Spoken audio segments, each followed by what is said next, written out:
Hello everyone, welcome to study wise banking. Guys, स्वागत है आप सभी का अरिथमेटिक रिवीजन के सीरीज में। गाइस, इस सीरीज में हम एवरी डे यहाँ पे 10 to 15 क्वेश्चन करते हैं, जिससे कि आपकी एवरी टॉपिक पे एक ना एक क्वेश्चन तो रोज बनेगा एंड आपकी अच्छी रिवीजन होती जाएगी। तो चलिए गाइस, यहाँ पे वीडियो की भी शुरुआत कर देते हैं। तो अगर अब तक आपने हमारा चैनल सब्सक्राइब नहीं किया तो जल्द से जल्द चैनल सब्सक्राइब कर दीजिए। तो चलिए गाइस, यहाँ पे क्वेश्चन की शुरुआत कर देते हैं। तो यहाँ पे क्या बोला है, a mixture of alcohol and water contain 60 litre of alcohol and x + 10 litre of water. तो यहाँ पे अल्कोहल कितना है गाइस, अल्कोहल यहाँ पे 60 लीटर है एंड यहाँ पे वाटर कितना है, यहाँ पे x + 10 लीटर है वाटर है। ठीक है, अब आगे क्या बोला गया यहाँ पे, another mixture contain 50 litre of alcohol. तो यहाँ पे अनदर एक मिक्सचर है, वहाँ पे क्या है, वहाँ पे 50 लीटर ऑफ अल्कोहल है एंड आगे क्या बोला है, and x litre of water. ठीक है, तो यहाँ पे वाटर कितना है, यहाँ पे x लीटर है। अब आगे क्या बोला गया यहाँ पे, when both the mixture are mixed together then the ratio of alcohol to water become 11:7। तो यहाँ पे अल्कोहल एंड यहाँ पे वाटर की रेशियो क्या हो जाएगी, यहाँ पे मिक्स करने के बाद यहाँ पे 11:7 हो जाएगी। ठीक है, अब आगे क्या बोला है, find the value of x + 100। तो हमें यहाँ पे x + 100 की वैल्यू निकालनी है। तो यहाँ पे क्या बोला है, यहाँ पे दोनों मिक्सचर आपको यहाँ पे मिक्स करने होंगे। तो यहाँ पे अल्कोहल एंड वाटर का कॉम्बिनेशन क्या आ जाएगा, यहाँ पे 11 यूनिट एंड यहाँ पे 7 यूनिट। तो आपको यहाँ पे क्या दिख रहा होगा, यहाँ पे जितनी भी अल्कोहल होगी वो यहाँ की अल्कोहल एंड यहाँ की अल्कोहल की एडिशन होगी। यहाँ पे 50 लीटर प्लस यहाँ पे 60 लीटर क्या होगा, यहाँ पे 110 लीटर होगा। ठीक है, यहाँ पे क्या होगा, 110 लीटर होगा। डिवाइडेड बाय मैं क्या करूँगा, मैं यहाँ पे वाटर की कॉम्बिनेशन लूँगा। तो यहाँ पे यहाँ का वाटर एंड यहाँ का वाटर, ये दोनों की एडिशन करूँगा। तो यहाँ पे मुझे क्या मिलेगा, यहाँ पे x प्लस यहाँ पे x + 10। इसका ही मतलब यहाँ पे मुझे क्या मिलेगा, यहाँ पे 2x + 10 लीटर मिलेगा। ठीक है, तो यहाँ पे इसका रेशियो क्या है, यहाँ पे अल्कोहल एंड वाटर का, यहाँ पे 11:7 यहाँ पे 7 है। ठीक है, तो यहाँ पे आपको 11 से डिवाइड करोगे तो यहाँ पे मुझे क्या मिलेगा, यहाँ पे 10 लीटर मिलेगा। एंड यहाँ पे अगर मैं 7 से मल्टीप्लाई करूँगा तो यहाँ पे मुझे क्या मिलेगा, यहाँ पे 70 लीटर इज इक्वल टू क्या मिलेगा, यहाँ पे 2x प्लस यहाँ पे 10 लीटर मिलेगा। ठीक है, तो 10 लीटर को अगर मैं इस डायरेक्शन में लेके आ जाऊँगा तो यहाँ पे 2x की वैल्यू क्या मिलेगी गाइस, 2x की वैल्यू यहाँ पे 60 लीटर मिलेगी। ठीक है, अब गाइस यहाँ पे x की वैल्यू क्या मिलेगी, x की वैल्यू यहाँ पे 30 लीटर मिलेगी। यहाँ तक समझ में आ रहा है। तो यहाँ पे x इज इक्वल टू क्या मिल जाएगा, x इज इक्वल टू यहाँ पे 30 लीटर मिल जाएगा। तो आपको क्या निकालना है गाइस, यहाँ पे x + 100। ठीक है, तो यहाँ पे x + 100 की वैल्यू क्या हो जाएगी, यहाँ पे x प्लस यहाँ पे 100 की वैल्यू हो जाएगी यहाँ पे 130 लीटर। यहाँ तक समझ में आ रहा है। तो ये भी क्वेश्चन आपका 101% सॉल्व हो गया। गाइस, ये क्लरिकल लेवल का प्रीलिम्स का क्वेश्चन था, तो ये काफी बड़ी बात नहीं है, ये बहुत ही इजी लेवल का क्वेश्चन था। अब गाइस यहाँ पे नेक्स्ट क्वेश्चन करते हैं। तो गाइस यहाँ पे क्या दिया है, एरिया ऑफ अ सर्कल। तो यहाँ पे एरिया ऑफ अ सर्कल का फार्मूला क्या होता है, πr²। ठीक है, तो यहाँ पे एरिया ऑफ अ सर्कल क्या है, यहाँ पे 154 यहाँ पे मीटर स्क्वायर है। ठीक है, तो यहाँ पे रेडियस कितना है, रेडियस x है। इसका मतलब यहाँ पे πx²। ठीक है, इज इक्वल टू क्या मिल जाएगा, यहाँ पे 154 मीटर स्क्वायर मिल जाएगा। पाई की वैल्यू क्या होती है गाइस, पाई की वैल्यू यहाँ पे 22/7 होती है। तो यहाँ पे मैं बना दूंगा, यहाँ पे 22/7 इंटू में क्या है, यहाँ पे x का स्क्वायर है। तो 22 से अगर मैं डिवाइड कर दूंगा तो 22×5 से 22 का 32 से 22 सती 54 से, तो यहाँ पे 7 सा मिलेगा। ठीक है, तो यहाँ पे x² की वैल्यू क्या मिल जाएगी गाइस, यहाँ पे 7 है एंड ये वाला 7 मैं इस डायरेक्शन में लेके आ जाऊंगा। तो यहाँ पे 7 × 7, तो x की वैल्यू क्या मिल जाएगी गाइस, x की वैल्यू यहाँ पे 7 मिल जाएगी। ठीक है, अब गाइस यहाँ पे आगे क्या बोला है, if the radius and height of a cylinder are 3x and 4x। तो यहाँ पे रेडियस कितना है एंड यहाँ पे हाइट कितनी है, रेडियस यहाँ पे 3x है एंड हाइट कितनी है, हाइट यहाँ पे 4x है। तो यहाँ पे x की वैल्यू अगर 7 है तो 3x की वैल्यू क्या हो जाएगी, 3 × 7 मतलब यहाँ पे 21 हो जाएगी। ठीक है, एंड यहाँ पे 4x की वैल्यू क्या हो जाएगी गाइस, 4 × 7 मतलब यहाँ पे 28 हो जाएगी। ठीक है, अब आगे क्या बोला है गाइस, यहाँ पे आगे बोला है find the volume of the cylinder. तो वॉल्यूम ऑफ द सिलेंडर का फार्मूला क्या है गाइस, सबसे पहले तो मैं आपको यहाँ पे सिलेंडर बना के बताता हूँ। ठीक है, तो यहाँ पे क्या हो जाएगा, यहाँ पे हो जाएगा सिलेंडर। अब आपको सबसे पहले पता होना चाहिए कि सिलेंडर का वॉल्यूम कैसे निकालते हैं। तो यहाँ पे आपको फार्मूला रटने की जरूरत नहीं है, यहाँ पे मैं बताऊंगा कि यहाँ पे वॉल्यूम कैसे निकालते हैं। तो सबसे पहले आपको यहाँ पे सर्कल दिख रहा होगा, तो सर्कल का एरिया निकालना पड़ेगा एंड इस सर्कल के एरिया को अगर मैं हाइट से मल्टीप्लाई कर दूंगा तो मुझे ये पूरे सिलेंडर का वॉल्यूम पता चल जाएगा। ठीक है, तो यहाँ पे सर्कल का एरिया कैसे निकालते हैं गाइस, यहाँ पे πr² एंड यहाँ पे हाइट से मल्टीप्लाई करना है, इसका मतलब मुझे यस से मल्टीप्लाई करना है। तो वॉल्यूम ऑफ अ सिलेंडर कैसे निकालते हैं, वॉल्यूम ऑफ अ सिलेंडर मतलब πr²h। ठीक है, यहाँ तक समझ में आ रहा है। तो गाइस यहाँ पे मैं थोड़ा मिटा के बना देता हूँ। तो यहाँ पे वॉल्यूम का फार्मूला क्या होगा गाइस, यहाँ पे v इज इक्वल टू पाई मतलब क्या होता है, यहाँ पे 22/7 होता है एंड यहाँ पे r² मतलब r क्या है, यहाँ पे 21 है। इसका मतलब यहाँ पे 21 × 21 हो जाएगा, इंटू h मतलब क्या है, इंटू 28 है। ठीक है, तो यहाँ पे मैं 28 से मल्टीप्लाई कर दूंगा। अब गाइस आपको यहाँ पे क्या दिख रहा है, अगर मैं 7 से डिवाइड कर दूंगा तो यहाँ पे मुझे क्या मिलेगा, 7 3 मिलेगा। ठीक है, एंड यहाँ पे 22 को मैं कैसे लिख सकता हूँ, यहाँ पे 22 को 22 3 क्या आता है, यहाँ पे 66 आता है एंड यहाँ पे मुझे मुझे क्या मिलेगा, एंड यहाँ पे 28 से मल्टीप्लाई करूंगा तो गाइज मुझे क्या मिलेगा, 28 टू जा क्या आता है 28 दूनी 56, एंड यहाँ पे पीछे 1 0, 28 एक 28, ठीक है। तो यहाँ पे 8, इसका मतलब यहाँ पे क्या मिलेगा 8 8, एंड यहाँ पे 5 मिलेगा। तो यहाँ पे मुझे क्या मिलेगा, यहाँ पे 5 8 8 मिलेगा। तो यहाँ पे 66 से मल्टीप्लाई करने की बजाय मैं क्या करूंगा, यहाँ पे 11 इंटू यहाँ पे इसको 6 से मल्टीप्लाई कर दूंगा, ठीक है। तो यहाँ पे 6 8 जा 48, एंड यहाँ पे 8, एंड पीछे 8, 6 8 जा 48, 52, यहाँ पे 2, यहाँ पे 5, 7 5 30, एंड 5 35, ठीक है। अब गाइस यहाँ पे इसे 11 से मल्टीप्लाई करते हैं, तो 11 से मल्टीप्लाई करने की ट्रिक तो मुझे पता है, यहाँ पे फर्स्ट कंपोनेंट, यहाँ पे लास्ट का कंपोनेंट। अब आपको यहाँ पे राइट से लेफ्ट की तरफ ऐड करते समय जाना है। तो यहाँ पे मुझे क्या मिलेगा, 8 + 2 क्या मिलता है, 10 मिलता है, ठीक है। तो यहाँ पे 0, एंड यहाँ पे 1 ऐड हो जाएगा, ठीक है। अब यहाँ पे 2 + 1 2 + 5 क्या आता है, 7 आता है, 7 + 1 यहाँ पे 8 आता है, ठीक है। यहाँ तक समझ में आ रहा है। अब यहाँ पे 5 + 3 क्या आता है, 8 आता है, ठीक है। तो यहाँ पे मिलेगा 8। अब यहाँ पे 38,808 क्यूबिक मीटर क्या होगा, ये यहाँ पे सिलेंडर का वॉल्यूम होगा। तो ये भी क्वेश्चन आपका 101% सॉल्व हो गया। अब यहाँ पे नेक्स्ट क्वेश्चन करते हैं। तो यहाँ पे क्या बोला है, if the average age of Ravi Sumit and Tina. तो यहाँ पे क्या बोला है, रवि एंड यहाँ पे क्या है सुमित है, एंड यहाँ पे क्या है टीना है, इनकी एवरेज कैसे निकालते हैं गाइस। एवरेज मतलब यहाँ पे sum over n is equal to क्या होता है, एवरेज होता है। इसका मतलब यहाँ पे जितने भी कैंडिडेट होंगे उनकी सम, यहाँ पे जितने नंबर ऑफ कैंडिडेट होंगे उन कैंडिडेट का नंबर इज इक्वल टू क्या मिलेगा, आपको एवरेज मिलेगा। तो यहाँ पे कितने कैंडिडेट है, यहाँ पे 3 कैंडिडेट है। तो यहाँ पे 3 कैंडिडेट मतलब divided by 3 is equal to क्या मिलेगा, इनके एवरेज क्या है गाइस, यहाँ पे एवरेज है 76/3 है, ठीक है। 76/3 है। तो अगर मैं 3 को इस डायरेक्शन में लेके आ जाऊंगा तो ये 3 क्या हो जाएगा, यहाँ पे मल्टीप्लीकेशन में चला जाएगा। तो ये 3 से ये 3 वाला कट हो जाएगा, ठीक है।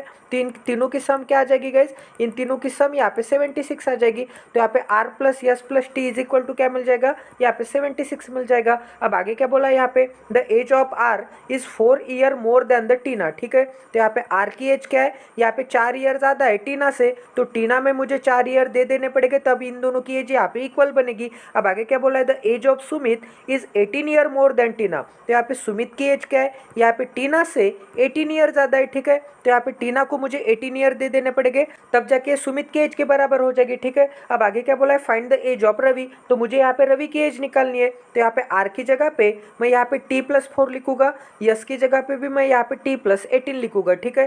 तो r की जगह पे मैं क्या लिखूंगा, यहाँ पे t + 4 लिखूंगा, एंड यहाँ पे यस की जगह पे क्या लिखूंगा, यहाँ पे यस की जगह पे t + 18 लिखूंगा, ठीक है। तो यहाँ पे क्या मिल लिखूंगा, t + 18 + t is equal to क्या हो जाएगा, plus t is equal to 76 हो जाएगा। तो पूरे इक्वेशन को मैंने यहाँ पे t में कन्वर्ट कर दिया, ठीक है। अब इसे सॉल्व करते हैं। तो यहाँ पे मुझे क्या मिलेगा गाइज, यहाँ पे t + t मतलब क्या मिलेगा, 3t मिलेगा, ठीक है। अब यहाँ पे क्या है 4 है, यहाँ पे क्या है 18 है। तो यहाँ पे 4 + 18 22 इज इक्वल टू क्या मिल जाएगा, यहाँ पे 76 मिल जाएगा। तो यहाँ पे 3t की वैल्यू क्या मिल जाएगी गाइज, 3t की वैल्यू यहाँ पे 54 मिल जाएगी। तो यहाँ पे t की वैल्यू क्या मिल जाएगी गाइज, 18 × 54, ठीक है। तो t की वैल्यू 18 मिल जाएगी। अगर गाइज यहाँ पे t की वैल्यू 18 है तो आपको क्या निकालना है, यहाँ पे रवि की एज निकालनी है। तो रवि की एज कैसे निकालते हैं, यहाँ पे age of Ravi is 4 year more than Tina. तो यहाँ पे रवि की एज कैसे निकाल सकते हैं, तो यहाँ पे r इज इक्वल टू क्या था, t + 4 था। तो t की एज अगर यहाँ पे 18 है तो यहाँ पे r की एज क्या हो जाएगी, यहाँ पे 22 ईयर हो जाएगी, ठीक है। तो ये भी क्वेश्चन आपका सॉल्व हो गया एजेस के ऊपर का। अब यहाँ पे नेक्स्ट क्वेश्चन करते हैं। तो यहाँ पे क्या बोला है, the ratio of expenditure and saving of Rohit is यहाँ पे 13:12, ठीक है। तो यहाँ पे एक्सपेंडिचर है, तो यहाँ पे EXP, एंड यहाँ पे क्या है, यहाँ पे सेविंग है। तो यहाँ पे सेविंग, इनकी रेशियो क्या है रोहित की, यहाँ पे 13:12 है, ठीक है। तो यहाँ पे क्या है 13:12 है। अब आगे क्या बोला है, and the saving of Mohit is 41.66%, ठीक है। तो यहाँ पे 41.66% की फ्रैक्शन क्या होती है गाइस, 41.66% की फ्रैक्शन यहाँ पे 8/5 मतलब यहाँ पे क्या हो जाएगा, 5 यहाँ पे 12 हो जाएगा, ठीक है। क्योंकि यहाँ पे 1/12 की फ्रैक्शन क्या होती है, यहाँ पे 8.33% होती है। तो अगर मैं दोनों तरफ 5 से मल्टीप्लाई कर दूंगा तो दोनों तरफ 5 से मल्टीप्लाई करने के बाद यहाँ पे मुझे क्या मिलेगा, 41.66% की फ्रैक्शन क्या हो जाएगी, यहाँ पे 5/11 आ जाएगी। तो गाइस जिसे हम कैसे रीड करते हैं, यहाँ पे 12 का 41.66% क्या होता है, 5 होता है। यहाँ पे 12 का 41.66% क्या होता है गाइस, 5 होता है। इसका ही मतलब अब यहाँ पे रीड करते हैं। तो यहाँ पे क्या बोला है, saving of Mohit is 41.66% more than Rohit. तो यहाँ पे रोहित की जितनी भी सेविंग होगी उससे यहाँ पे मोर है सेविंग मोहित की। तो यहाँ पे मोहित की सेविंग क्या है, मोर है, कितनी ज़्यादा है, यहाँ पे 46.66% ज़्यादा है। तो यहाँ पे 12 का 46.66% परसेंट क्या होता है, 12 का 41.66% क्या होता है, 5 होता है। इसका ही मतलब यहाँ पे 5 यूनिट ज़्यादा है, तो यहाँ पे क्या हो जाएगी, यहाँ पे 17 यूनिट हो जाएगी। ठीक है, यहाँ तक समझ में आ रहा है गाइज। ऐसे क्वेश्चन रेशियो से एकदम आसानी से बन जाते हैं। तो अगर आप यहाँ पे नए हैं तो आपको ये मेथड सीखनी पड़ेगी, क्योंकि ये फास्टेस्ट मेथड है गाइज, एंड बहुत सारे लोग ये मेथड यूज करते हैं एंड फास्ट पेपर सॉल्व करते हैं। तो गाइज यहाँ पे क्या हो जाएगा, यहाँ पे मोहित की सेविंग क्या हो जाएगी, यहाँ पे 17 यूनिट हो जाएगी। अब आगे चेक करते हैं, आगे क्या बोला है गाइज, यहाँ पे the ratio of saving and expenditure of Mohit is यहाँ पे 17:19। तो यहाँ पे मोहित की सेविंग एंड यहाँ पे एक्सपेंडिचर का रेशियो क्या है, यहाँ पे 17:19 है। तो ऑलरेडी यहाँ पे 17 है, तो यहाँ पे मुझे 19 बनाना बाकी है। ठीक है, तो यहाँ पे क्या हो जाएगा, यहाँ पे 19:17 हो जाएगा। तो यहाँ पे रेशियो किसकी थी, सेविंग की एंड एक्सपेंडिचर की। तो सेविंग कितना है, 17 यूनिट है, एंड एक्सपेंडिचर कितना है, 19 यूनिट है। अब आगे क्या बोला गया यहाँ पे, if the expenditure of Mohit is 1064 rupees. ठीक है, find the income of Rohit. तो यहाँ पे बोला है द एक्सपेंडिचर ऑफ मोहित। तो यहाँ पे क्या बोला है, मोहित का एक्सपेंडिचर कितना है, 19 यूनिट है, एंड यहाँ पे मोहित का एक्सपेंडिचर कितना बोला है, यहाँ पे 1064 रुपीज बोला है। तो यहाँ पे 19 यूनिट की वैल्यू क्या हो जाएगी, 19 यूनिट की वैल्यू यहाँ पे 1064 हो जाएगी, रुपीज हो जाएगी। ठीक है, तो यहाँ पे 1 यूनिट की वैल्यू क्या हो जाएगी, यहाँ पे 19 5 जा 95। ठीक है, यहाँ पे क्या बचा, 5 एंड 4 11 एंड 96 जा 114 बचा। ठीक है, तो 1 यूनिट की वैल्यू यहाँ पे 56 रुपीज हो जाएगी। तो आपको क्या निकालना है, find the income of Rohit. तो यहाँ पे रोहित की इनकम कैसे निकालते हैं गाइस, यहाँ पे इनकम का फार्मूला क्या होता है, यहाँ पे सेविंग प्लस एक्सपेंडिचर क्या होता है, इनकम होता है। ठीक है, सेविंग प्लस एक्सपेंडिचर मतलब यहाँ पे 25 यूनिट क्या हो जाएगी, यहाँ पे रोहित की इनकम हो जाएगी, क्योंकि यहाँ पे इनकम का फार्मूला क्या होता है, जितने मैंने यहाँ पे खर्च कर दिए एंड जितने मैंने यहाँ पे बचत दिए। ठीक है, यहाँ पे खर्च प्लस यहाँ पे बचत इज इक्वल टू क्या आता है, यहाँ पे इनकम आती है। तो यहाँ पे ऐड क्यों किया गाइस मैंने, क्योंकि यहाँ पे रिलेशन एस्टेब्लिश था। अगर यहाँ पे रिलेशन एस्टेब्लिश नहीं रहता तो मुझे यहाँ पे रिलेशन एस्टेब्लिश करना पड़ता था। तो यहाँ पे ऑलरेडी ये दोनों में रिलेशन एस्टेब्लिश है, ये दोनों में रिलेशन एस्टेब्लिश है, तो यहाँ पे ऑलरेडी कनेक्शन था, तो यहाँ पे मुझे कनेक्शन बनाने की जरूरत नहीं थी। तो यहाँ पे 25 यूनिट की वैल्यू क्या हो जाएगी गाइस, 1 यूनिट की वैल्यू यहाँ पे क्या है, 56 है। तो 25 यूनिट की वैल्यू क्या हो जाएगी, यहाँ पे 56 इंटू यहाँ पे 25 हो जाएगी। ठीक है, अब गाइस यहाँ पे 25 से मल्टीप्लाई करना मतलब यहाँ पे पीछे 20 लगा के 4 से डिवाइड करना क्या, तो यहाँ पे मुझे क्या वैल्यू मिल जाएगी, यहाँ पे 1400 वैल्यू मिल जाएगी। ठीक है, तो यहाँ पे इनकम ऑफ रोहित क्या है, यहाँ पे 1400 है। यहाँ तक समझ में आ रहा है गाइस। तो ये भी क्वेश्चन आपका 101% सॉल्व हो गया। अब यहाँ पे नेक्स्ट क्वेश्चन करते हैं। तो यहाँ पे क्या बोला guys, if Mohit is 24 year younger than Shubham, मतलब यहाँ पे मोहित क्या है, यहाँ पे 24 ईयर से यहाँ पे छोटा है, तो इसमें मुझे यहाँ पे 24 ईयर ऐड कर देने पड़ेंगे, तब मुझे जाके यहाँ पे शुभम की एज मिलेगी दोनों को इक्वल करने के लिए। अब आगे क्या बोला गाइस, यहाँ पे Geeta is 12 year elder to Shubham. अब यहाँ पे शुभम से गीता क्या है, यहाँ पे 12 ईयर एल्डर है। अगर यहाँ पे गीता 12 ईयर से बड़ी होगी तो शुभम को मुझे यहाँ पे 12 ईयर दे देने पड़ेंगे, तब जाके ये दोनों क्या हो जाएंगे, बराबर हो जाएंगे। अब आगे क्या बोला गया यहाँ पे, if the ratio of ages of Mohit and Geeta after 4 year. तो यहाँ पे क्या बोला है, if the ratio of Mohit and Geeta. ठीक है, तो यहाँ पे मोहित एंड गीता की एज की रेशियो क्या हो जाएगी, 4 ईयर के बाद बोला है। ठीक है, तो यहाँ पे 4 ईयर के बाद मतलब यहाँ पे 4 ईयर एंड यहाँ पे 4 ईयर, तो इनकी रेशियो क्या हो जाएगी गाइस, यहाँ पे 1:2 हो जाएगी। तो यहाँ पे रेशियो क्या हो गई, यहाँ पे 1:2 की रेशियो हो जाएगी 4 ईयर बाद। तो यहाँ पे इनकी प्रेजेंट एज क्या हो जाएगी गाइस, प्रेजेंट एज यहाँ पे 1 यूनिट माइनस यहाँ पे 4 ईयर हो जाएगी, एंड यहाँ पे गीता की प्रेजेंट एज क्या हो जाएगी, यहाँ पे 2 यूनिट माइनस यहाँ पे 4 ईयर हो जाएगी। ठीक है, यहाँ तक समझ में आ रहा है। तो इनकी प्रेजेंट एज की रेशियो क्या हो जाएगी, मोहित एंड गीता की, यहाँ पे 1 यूनिट माइनस 4 ईयर एंड यहाँ पे 2 यूनिट माइनस 4 ईयर हो जाएगी। ठीक है, अब आगे क्या बोला गया यहाँ पे, find the age of Shubham after 10 year. तो यहाँ पे यश की एज 10 ईयर के बाद क्या होगी, ये आपको यहाँ पे फाइंड आउट करना होगा। अब गाइस यहाँ पे मैं क्या करूंगा, अब आपको ये वाला इक्वेशन दिख रहा होगा, यहाँ पे यश प्लस 12 है एंड यश का इक्वेशन क्या है, ये वाला है। तो यश की जगह पे मैं यहाँ पे m प्लस 24 लिख दूंगा। तो यहाँ पे यश की जगह पे मैं क्या लिखूंगा गाइस, यहाँ पे m प्लस यहाँ पे 24 लिखूंगा। ठीक है, एंड ये 12 age it is equal to मुझे क्या मिल जाएगा, इज इक्वल टू यहाँ पे g मिल जाएगा। तो यहाँ पे 24 प्लस 12 क्या आता है गाइस, यहाँ पे 24 प्लस 12 तो 36 आता है। तो यहाँ पे m plus 36 is equal to g। तो यहाँ पे मुझे क्या मिलेगा गाइस, यहाँ पे m plus 36 is equal to g मिलेगा। तो यहाँ पे मैं बना देता हूँ, यहाँ पे क्या मिलेगा, यहाँ पे m plus 36 is equal to क्या मिलेगा, यहाँ पे g मिलेगा। अब आपको m की वैल्यू तो पता है, m की वैल्यू क्या है, यहाँ पे 1 यूनिट माइनस 4 ईयर है।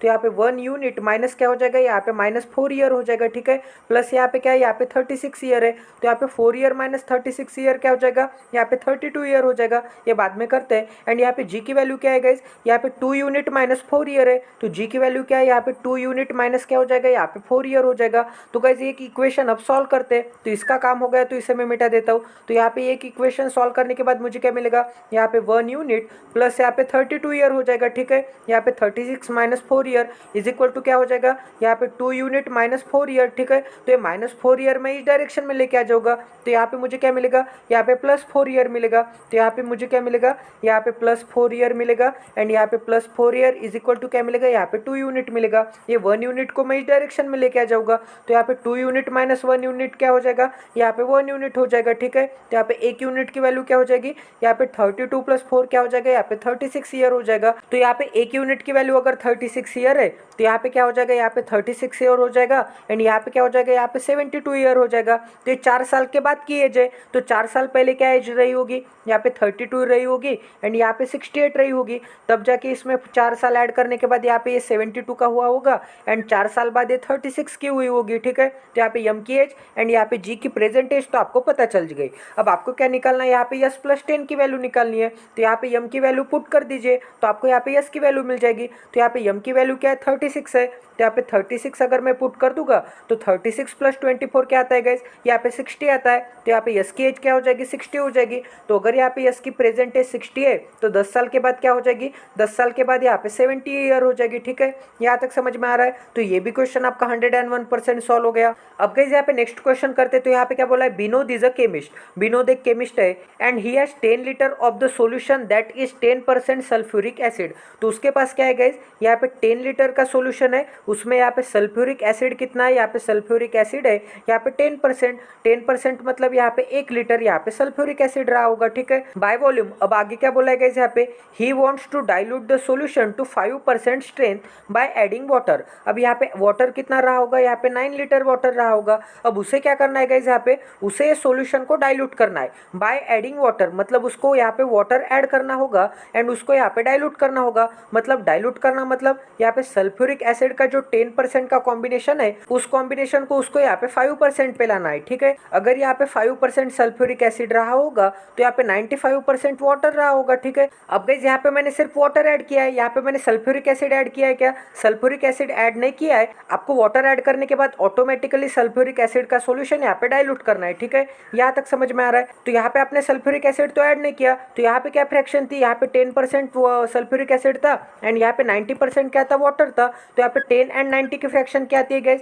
यहाँ पे 1:9 आती है, ठीक है। तो यहाँ पे क्या फ्रैक्शन आती है, यहाँ पे 1:9 आती है। तो यहाँ पे 1:9 आती है एंड यहाँ पे 5:95 की फ्रैक्शन क्या आती है गाइस, यहाँ पे 5 1 जा 5 एंड 5 19 जा यहाँ पे 95 आता है, ठीक है। 1:19 की आती है। तो गाइस हमने सिर्फ वाटर ऐड किया है, यहाँ पे सल्फ्यूरिक एसिड ऐड नहीं किया। तो सल्फ्यूरिक एसिड पहले जितना था अभी भी उतना ही है, तो हमें बराबर करने की जरूरत नहीं है, ऑटोमेटिकली बराबर है, ठीक है। तो यहाँ पे आपको क्या दिख रहा है, हमने यहाँ पे वाटर कितना यूनिट ऐड कर दिया, पहले यहाँ पे 9 यूनिट था, अब यहाँ पे 19 यूनिट हो गया। तो हमने यहाँ पे 10 यूनिट वाटर ऐड कर दिया। तो यहाँ पे 1 यूनिट की वैल्यू क्या है गाइस, आपको यहाँ पे दिख रहा होगा कि 1 यूनिट की वैल्यू क्या है, 1 लीटर है। तभी तो यहाँ पे 9 यूनिट की वैल्यू क्या है, 9 लीटर है, ठीक है। तो गाइस अगर यहाँ पे 1 यूनिट की वैल्यू यहाँ पे 1 लीटर है तो यहाँ पे 10 यूनिट की वैल्यू क्या हो जाएगी, यहाँ पे 10 यूनिट की वैल्यू यहाँ पे 10 लीटर हो जाएगी। तो आपसे यहाँ पे क्या पूछा है, how much water must be added in the litre to achieve the required achievement, ठीक है। तो यहाँ पे वाटर कितना ऐड करना पड़ेगा, यहाँ पे 10 यूनिट मतलब यहाँ पे 10 लीटर ऐड करना पड़ेगा, ठीक है। तो ये भी क्वेश्चन आपका 101% सॉल्व हो गया।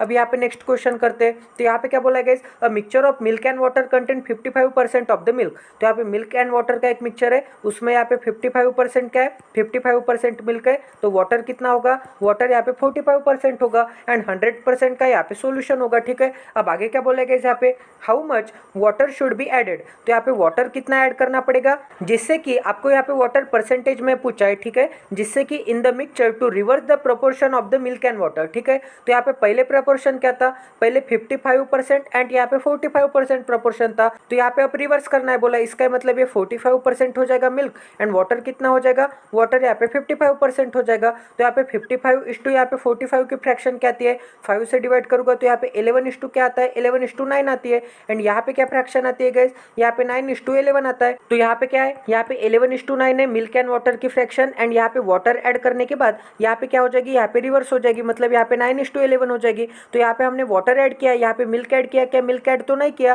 तो पहले जितना मिल्क था उतना ये बाद में मिल्क होना चाहिए। तो यहाँ पे पहले तो 11 यूनिट मिल्क था, पर बाद में तो ये 9 यूनिट हो गया। तो इन दोनों को बराबर करते, तो 9 एंड यहाँ पे 11 का एलसीएम क्या आता है, 99 आता है। तो यहाँ पे मैं 9 से मल्टीप्लाई करूँगा एंड यहाँ पे मैं 11 से मल्टीप्लाई करूँगा। तो यहाँ पे अगर 9 से मल्टीप्लाई किया तो यहाँ पे भी 9 से मल्टीप्लाई करना पड़ेगा, यहाँ पे 11 से मल्टीप्लाई किया तो यहाँ पे भी 11 से मल्टीप्लाई करना पड़ेगा। तो यहाँ पे मिल्क एंड वाटर की न्यू मिक्सचर की रेशियो क्या आ गई, यहाँ पे क्या मिलेगा, यहाँ पे 99 मिलेगा, ठीक है। एंड यहाँ पे क्या मिलेगा, यहाँ पे 81 मिलेगा, ठीक है। यहाँ पे क्या मिलेगा, यहाँ पे 99 मिलेगा, ठीक है। एंड यहाँ पे क्या मिलेगा, यहाँ पे 121 मिलेगा, तो यहाँ पे 121 मिलेगा। तो गाइज यहाँ पे कितना वाटर ऐड करने के बाद, तो यहाँ पे कितना वाटर ऐड करने के बाद इनकी रेशियो यहाँ पे रिवर्स हो जाएगी, ठीक है। तो यहाँ पे कितना वाटर ऐड किया मैंने, यहाँ पे 19 + 21 क्या आता है, यहाँ पे 40 लीटर आता है, ठीक है। तो यहाँ पे 40 यूनिट मैंने ऐड कर दिया। तो यहाँ पे अगर मैंने 14 यूनिट ऐड कर दिया एंड पहले वाटर कितना था, यहाँ पे 81 यूनिट था, ठीक है। तो इसे कैसे सॉल्व करते गाइज, यहाँ पे मैं आपको समझा के बता देता हूँ, ठीक है। यहाँ पे मैं मिटा देता हूँ, अगर आपको यहाँ पे देखने के बाद लग रहा होगा कि मैंने डायरेक्ट कैसे सॉल्व कर दिया। तो गाइज यहाँ पे 81 यूनिट में मैंने यहाँ पे 40 यूनिट ऐड कर दिया, तो 100 में कितना, इसकी वैल्यू क्या हो जाएगी, परसेंटेज वैल्यू हो जाएगी। मतलब यहाँ पे 40 81 का कितना परसेंट है, ठीक है। तो गाइज यहाँ पे इसे मैं कैसे सॉल्व कर सकता हूँ, यहाँ पे आपको दिख रहा होगा कि लगभग ये 40 का क्या है, डबल है, 40 का ये क्या है, डबल है, मतलब यहाँ पे 1/2 की वैल्यू आ जाएगी, मतलब ये 50% के आसपास होगा। बट यहाँ पे क्या है, डिनोमिनेटर अगर बड़ा होगा तो यहाँ पे 50 से थोड़ा कम आएगा, मतलब यहाँ पे 49.8 के आसपास आएगा, ठीक है। यहाँ तक समझ में आ रहा है, मतलब 49.8% यहाँ पे हमने वाटर ऐड किया होगा। तो गाइज ये भी क्वेश्चन आपका 101% सॉल्व हो गया। तो गाइज ऐसे इंटरेस्टिंग वीडियोस के लिए चैनल को सब्सक्राइब कर दीजिए और बेल आइकन को दबाना ना भूले, ताकि आने वाले क्वालिटी वीडियोस की नोटिफिकेशन आपको इंस्टेंट मिले। और मैं चैलेंज करता हूँ गाइज कि इतने क्वालिटी के क्वेश्चन, इतने क्वालिटी का एक्सप्लेनेशन आपको किसी भी पेड कोर्स पे भी नहीं मिलेगा। गाइज आपको वहाँ पे कन्वेंशनल मेथड पढ़ाई जाएगी, आप कोई भी यूट्यूब चैनल देख लीजिए, वहाँ पे आपको एक स्लो मेथड बताई जाएगी, बट ये रेशियो की मेथड है गाइज, ये फास्टेस्ट मेथड है। अगर आपको यहाँ पे कम से कम टाइम में विथ एक्यूरेसी के साथ ज़्यादा से ज़्यादा मार्क लेने होंगे तो आपको तो ये मेथड पे स्विच ही करना पड़ेगा। तो मिलते हैं अगले सेशन में। जय Siya Ram, stay tuned with us, till then take care and love you guys.